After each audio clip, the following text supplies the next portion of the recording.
अनवर साहब बताइएगा। ये देखें, फेडरल पब्लिक सर्विस कमीशन जो है ये वफाकी हुकूमत को HR देता है। HR जो देता है उसमें ग्रेड 16 से लेकर ग्रेड 20 तक के ऑफिसर्स की ये रिक्रूटमेंट करता है। पहले एडवर्टीज़मेंट देता है, जितने वफाकी महकमे अपनी खाली असामियों की रिक्वेजिशन भिजवाते हैं उन पे ये इश्तिहार देता है। एप्लीकेंट जो अहल एप्लीकेंट हैं, जो पढ़े लिखे एप्लीकेंट हैं, उनसे दरख्वास्तें लेता है, उनको सॉर्ट आउट करता है। उसके बाद उनका एग्ज़ाम कंडक्ट करवाता है। एग्ज़ाम कंडक्ट करवाने के बाद जो पास लोग होते हैं उनका मेरिट बनाता है। पास होने वालों के इंटरव्यूज़ होते हैं, साइकोलॉजिकल टेस्ट होते हैं। उसके बाद ये अपनी सिफारिशात मुतल्लिका महकमों को या मिनिस्ट्रीज़ को भिजवाता है कि ये लोग आपके क्राइटेरिया पर पूरे उतरे हैं, लिहाजा इनको रिक्रूट करने की सिफारिश की जाती है।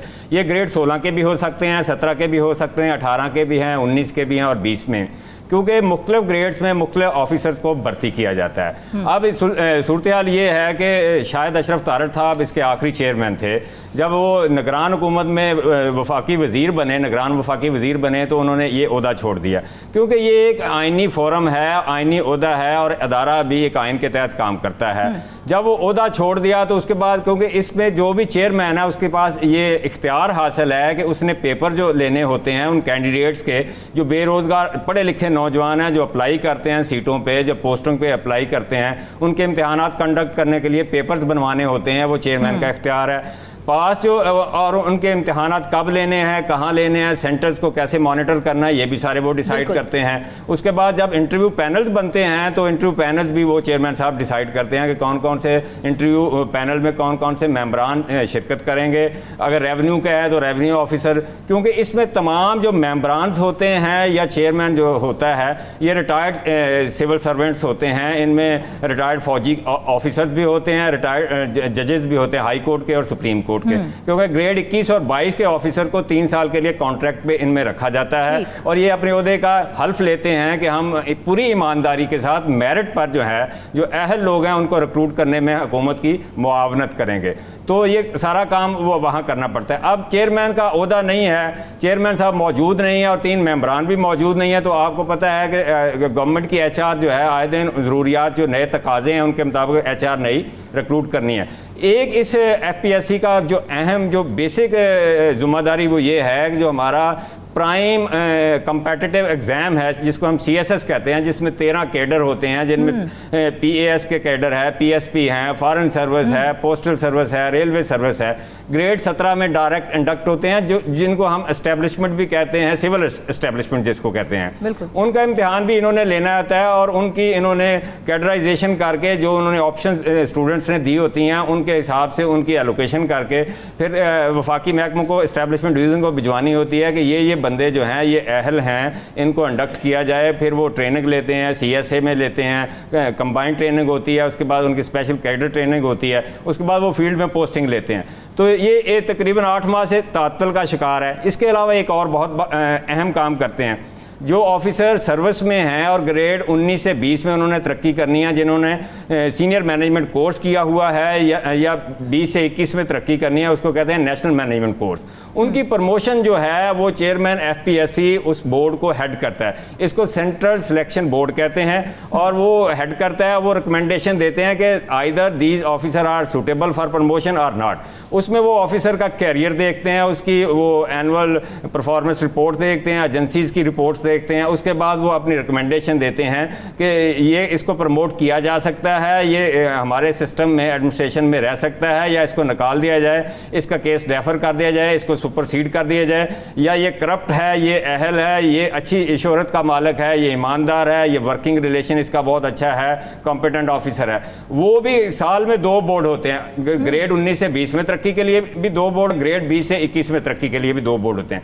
इसके अलावा एक और काम भी करते हैं चेयरमैन साहब, वो भी बड़ा अहम है, जो होता है ना ग्रेड 21 से 22 के लिए हाई पावर्ड बोर्ड उसको कहते हैं। उसकी सदारत जो है वज़ीर आज़म पाकिस्तान करते हैं, लेकिन चेयरमैन FPSC जो है एज ए मेंबर उनमें शिरकत करते हैं और रिकमेंड करते हैं कि दीज ऑफिसर आर सूटेबल, क्योंकि उनकी प्रमोशन 22 ग्रेड में प्रमोशन देने का प्रोगेटिव प्राइम मिनिस्टर का है, लेकिन उसकी जो सिफारिशात तैयार करनी होती हैं वो चेयरमैन FPSC ने करनी होती है।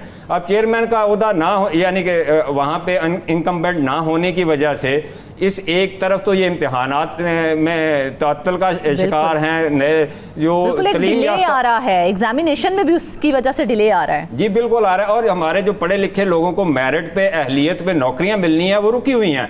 दूसरी बात यह है कि ऑफिसर जो सर्विस में ऑफिसर हैं जिन्होंने अहम ओहदों पे तैनात होना है, मतलब उन्होंने सूबाई सेक्रेटरीज लगना है, आरपीओज लगना है, इसके अलावा उन्होंने फेडरल में सेक्रेटरी इंचार्ज लगना है, फेडरल सेक्रेटरी लगना है, उनकी प्रमोशनें रुकी हुई हैं और उनकी वजह से उनमें भी बदली पाई जा रही है, क्योंकि उन्होंने अपने जो मतलूबा कोर्सेज हैं वो कंप्लीट किए हुए हैं, लेकिन उनके बाद ये बोर्ड जब नहीं होगा, ज़ाहिर है जब चेयरमैन नहीं होगा तो हाई पावर्ड बोर्ड भी नहीं होगा, सेंट्रल सिलेक्शन बोर्ड की मीटिंग भी नहीं हो सकती। तो इससे एक और काम भी ये करते हैं, जब ये इम्तिहानात लेते हैं तो उस पर एक रिपोर्ट बनाते हैं जिसमें ये बताते हैं कि हमारे मुल्क में जो यूथ आ रही है, पढ़ी लिखी यूथ आ रही है, उसका IQ लेवल क्या है, वो किस तरह सोचती है, और वो अपने नए जो चैलेंजेस हैं, वो इंटरनेशनल जो चैलेंजेस हैं या पाकिस्तान के जो चैलेंजेस हैं उनको किस तरह देखती है, और उनका स्टफ क्या इस लायक है कि उनको रिक्रूट किया जाए हुकूमती मशीनरी में, क्योंकि उनको अहम ओहदों पर तैनात करना होता है। उन्होंने कल को अवाम के फैसले करने हैं, उन्होंने गवर्नेंस को इम्प्लीमेंट करना है। हुकूमत जो है, पार्लियामेंट जो लॉ बनाती है, कानून बनाती है, या जो गवर्नेंस के इश्यूज हैं, मतलब प्राइस हाइक है, आपने ज़ख़ीरा अंदोज़ी की खात्मा करना है, आपने रेवेन्यू सर्विस को ठीक करना है, आपने क्राइम पे काबू पाना है, तो उनकी जो सरप्रस्त होते हैं या जिन लोगों ने उनको हेड करना होता है, जो CSP हैं, PSPs हैं, ये बाकी ऑफिसर है, उनको ये इन्होंने रिक्रूट करना था। उनके मजाज पर रिपोर्ट बना के ये सदर पाकिस्तान को भी देते हैं कि हमारा HR ये आ रहा है, उस वो जो है रिपोर्ट फिर क्वार्टर कंसर्न के साथ शेयर की जाती है कि आप अपने तालीमी निज़ाम को इस तरह डिज़ाइन करें कि वो जो फ्यूचर के हमारे टारगेट्स हैं या जो हमने हासिल करना चाह रहे हैं, चैलेंजेस हैं, उनको नबर्द आज़मा होना चाह रहे हैं, उसके लिए हमें ये HR को पढ़ाना चाहिए। सुमरा साहब, इतने सारे आपने काम गिनवा दिए हैं कि इस कमीशन का काम होता है, ये होता है, ये होता है, इतने सारे काम हैं, 8 माह का अरसा गुजर गया है, कितना काम मुतासिर हो रहा है इस कमीशन का? देखिए, एक तो बहुत बड़ी तादाद में ऑफिसर जो ग्रेड 19 से 20 में जाने हैं या 20 में 21 में जाने हैं, वो बेचारे अपने कोर्सेज करके बैठे हुए हैं, क्योंकि साल में 2 दफ़ा बोर्ड होते हैं ना। देखिए, 8 माह का तअत्तुल का मतलब है एक बोर्ड का अरसा तो खत्म हो गया, अब अगले में आएगा तो वो पाइल अप हो गए ना प्रमोशन के, तो वो किस तरह जो प्रमोट अहल ऑफिसर जो हैं उनमें बदली पाई जाती है। दूसरा, आप रिक्रूटमेंट हैं, पढ़े लिखे अहल नौजवान जो हैं, जो कॉम्पिटेंट लोग हैं, उनको एक ही फोरम है वफाकी महकमों में मुलाजमत देने का, जो मेरिट पे मिलती है, वो FPSC है। अब इसके पैरेलल जो है पंजाब की सूरत हाल भी देख लें। देखें, ये वहाँ तो FPSC है, पंजाब में PPSC है, सिंध में SPSC है, इस तरह KPK में भी पब्लिक सर्विस कमीशन है, इसी तरह बलोचिस्तान का अपना है। जो उनकी सूबाई सर्विसेज हैं, प्राइम सर्विसेज, उन पर वो रिक्रूटमेंट करते हैं। अच्छा, उनका फोकस ये होता है, वो ग्रेड 11 से लेकर ग्रेड 20 तक के ऑफिसर को करते हैं। पंजाब में जो है, ये फरवरी में लास्ट चेयरमैन थे, वो अपना ओहदा ख़त्म होने पर वो रिज़ाइन कर गए थे या उन्होंने छोड़ दिया था।